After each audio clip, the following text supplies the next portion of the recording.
NASA has broken from behind the cover of its denials about the Boeing Starliner spacecraft being stranded in space, admitting to ongoing clashes with the aerospace company.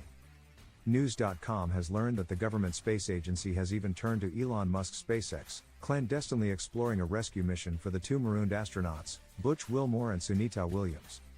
The space agency has since indicated that one of the options was to use the ailing Starliner docked at the International Space Station, ISS, for the return trip, but for this to happen, NASA technicians would have to be more comfortable with the idea. If the prevailing bone of contention, the shuttle's thrusters, is resolved, Wilmore and Williams could return to Earth by late August or early September after software permitting the shuttle to auto-detach from the ISS is reconfigured. This process, which takes 2 weeks, is fraught with challenges.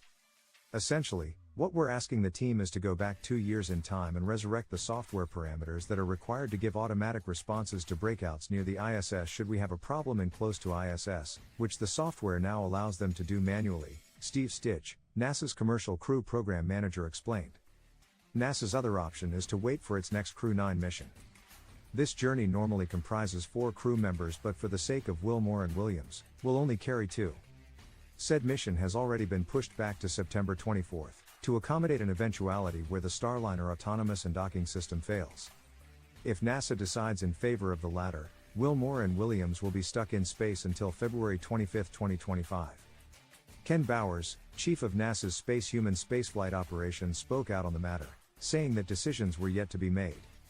He indicated that there have been strained discussions between the technicians working for Boeing, the service provider, and NASA, its customer. I think it's been very healthy, Bowers said.